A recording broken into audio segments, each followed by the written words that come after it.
Welcome to another edition of the Noles Podcast. I am your host, Gregory McCoy.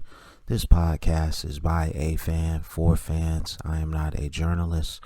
I am not a reporter. I am not an insider. I do not work for a website. The majority of my content comes from me, in my opinion. Other information comes from the internet. There's a lot of people hating on this podcast right now on YouTube. I don't care. I'm still going to keep putting out videos, and there's nothing you can do to stop it.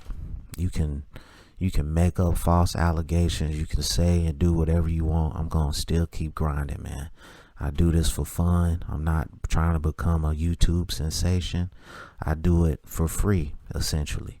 And I guess it's just digging into people's, chest that I'm doing better just doing this as a hobby. You work and do this for a living, and you suck. So, hey, man, it is what it is, man. I got about 5 different segments for this episode. I hope you enjoy it. First segment is entitled, Would Beating Clemson Be Like a National Championship Win? And here's what I wrote about that. Would beating Clemson be like a national championship win? No, it would not. Clemson is on one heck of a run right now. And congrats to Dabo and the Clemson football team. But Florida State has been in flux for the last 3 years. If Mike Norvell can provide stability as the head coach to the Florida State football team, I feel like we can be a problem for a lot of teams. Beating Clemson would be a great accomplishment. Don't get me wrong. It would be tremendous for this program, but it wouldn't be on the level of winning a national championship. Florida State would have to play a perfect game to beat Clemson this year. Even if they do that, I don't think that would be enough. LSU laid the blueprint on how to beat Clemson. Florida State needs to try to emulate that plan. Norvell seems very smart, and I think he knows what it takes to build a winner. 3 seasons seems like an eternity since we last were relevant. I'm tired of being a laughingstock of Power 5 football. This may have morphed into something different. I really don't care. We need to win as soon as possible. I've watched a couple of interviews this week with Mike Norvell talking about the workouts and stuff, and I got a segment coming up on tomorrow's episode.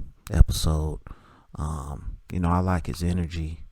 I like how he's holding guys accountable. I like how he's trying to get the strength and conditioning to an elite level, which has been lackluster for several years now. I like everything he's doing, man. He's slowly winning me over. When I first started this podcast, I had a episode that was entitled "No Norvell, Please." Hey, I may have been a kind of overzealous on that one, but hey, he winning me over and he's proving me wrong. So I love it, man. That's what I want. He's doing it, and I just hope that what he's doing, laying the foundation now, I hope it translates to winning games when the season starts. So that's going to conclude that segment. Let's go to the next segment, which is a closer look at Florida State's wide receiving core.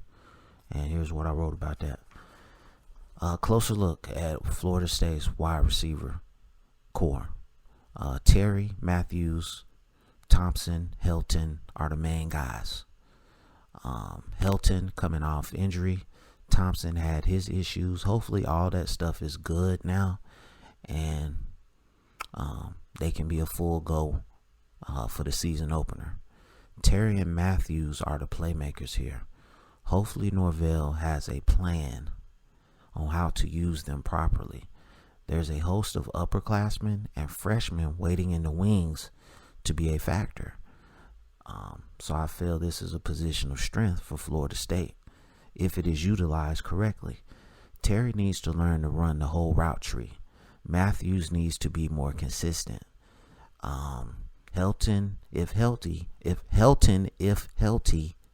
I can't even talk today. Helton, if healthy, is a player. Thompson runs good routes. He has good hands. He's a big receiver, but I classify him as a possession receiver, which is not a bad thing. All right.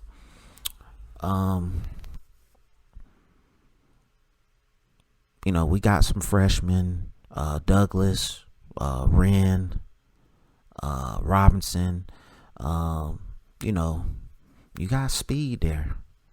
I guess one or if not all three of those guys are going to be factors.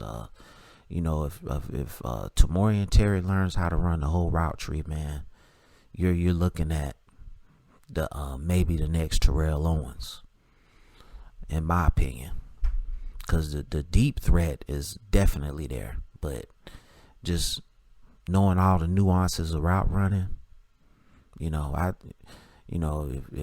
he's Tamori and Terry, if you listen to this, reach out to some of the old guys that have done this for a living. Chad Johnson, Terrell Owens, and just see if they'll work with you on your route running, because everything else is great hands, great deep threat, tenacious player. Just need to work on that route running. DJ Matthews is most certainly a player. He might be the best route runner on the team, but he's inconsistent. If he can lock in for a whole season, man, he could be like Rashard Green, man. And Helton, he's a jitterbug. Great hands, great speed, little undersized, but he can play. And Warren Thompson is a big body guy. He's the guy that you throw jump balls to in the end zone. And then I broke these guys down several times. I'm just doing like a closer look at them. I'm not going to break down every single receiver on the roster, but I just wanted to break down the main guys and throw some of the freshmen coming in. So we'll see what happens, man. It don't mount to a hill of beans if the offensive line sucks. That's where you got to have the protection to get the ball to where it needs to go. So we'll see what happens. That's going to conclude that segment. We're going to move on to the next segment, which is entitled, Why is Warrick Dunn Not Celebrated Enough? And here's what I wrote about that. Why isn't Warrick Dunn celebrated enough? I really don't know. To me, he's one of the greatest Noles ever, and was running back number 1 all time at Florida State until Dalvin Cook came along. He has 10,000 plus yards in the NFL, and he split carries with other backs his whole career.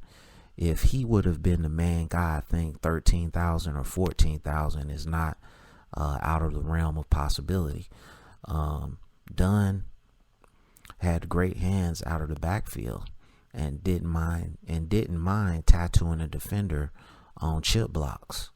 Then you look at his charity work, giving away houses to single moms even after his playing days were done. This guy has always been a class act. I wish Florida State would use him more as an ambassador for this program. I don't know why they don't, reach out to Warrick Dunn and get him to do more Florida State stuff.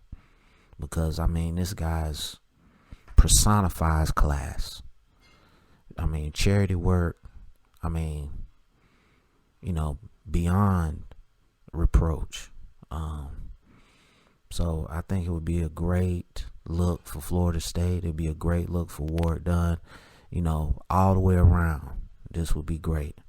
To me, he's definitely in my top 10, maybe top 5 players all time at Florida State. He helped lead us to our first national championship. And, just one of my favorite players, man. And I just wish the pundits and the, quote unquote experts at Florida State, as far as football, would recognize him more. I love Deion, but he Deion's not on the same level as him in terms of charity work. So, as far as I know, I could be wrong on that, but Deion may do stuff just, in silence. But as far as what he's done, hey man, class act. So that's going to conclude that segment. Let's move on to the next segment, which is entitled First Weekend of XFL Thoughts. First week of XFL Thoughts. I know pundits thought it was a great weekend, but I just saw mediocre football. I think fans just want football year round, so that's why it's getting good reviews from fans and pundits. Pundits always have an agenda. Time will tell if it's sustainable. I read that the league is projected to lose almost $400 million. I stated in a previous episode, starting a new football league, you better have billions, if not trillions, to throw away in a black hole. A lot of former Noles played. I only watched maybe like 5 minutes of one game. I like some of the things that the XFL was doing as far as letting you hear the plays and the kickoff and stuff like that. They're promoting safety, which is a plus. If they survive this season, maybe they will add more teams. Then it will get interesting. And maybe a football video game. I can only dream about that.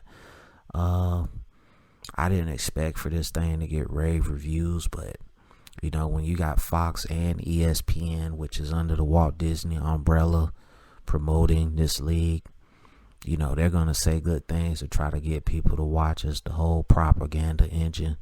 So, like I said, all I saw was mediocre football, but it's good to have football during this time of the year, so I do appreciate it. I just hope the league can survive and add more teams. And you don't have to challenge the NFL. You can be your own brand. So we'll see what happens. That's going to conclude that segment. Let's move on to the next segment, which is entitled Tavares McFadden, What Could Have Been. Tavares McFadden, what could have been? First of all, why did you leave your junior year? You had to know that your stock dropped after a subpar year in 2017. 2016 was an awesome year.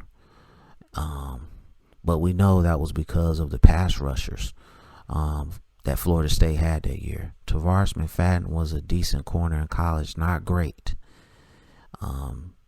If he would have stayed at Florida State for the 2018 season, he might have reestablished himself as one of the best corners in the nation. He went undrafted. He went to my 49ers. I don't believe he suited up one game for them. Now he's in the XFL trying to get back to the NFL. I hope he does it. A former 5-star recruit. He has talent, but his speed or lack thereof is the issue. He ran like a 4.8 at the combine when he came out. Not good. I hope he can beat the odds and get his career back on track. Listen, man, when you go to the combine and run a 4.8, you're probably going to go undrafted. All right, you should have stayed for your senior year, got your fitness right, put more game tape out there, and you possibly could have been a second or third round pick. In my opinion, you don't have the speed to play in the NFL, but I believe you can play in the NFL like a Sherman. I think you could be a more athletic Richard Sherman. So again, we'll see what happens, man. I hope he can get everything back on track and make it back to the league. That's going to conclude this episode. I hope you enjoyed it. It's available on YouTube. Apple Podcasts, Google Podcasts, Spotify Podcasts. If you're listening to this on YouTube, please scroll down to the description, click on one of the links, rate, review, and subscribe. And as always, go Noles.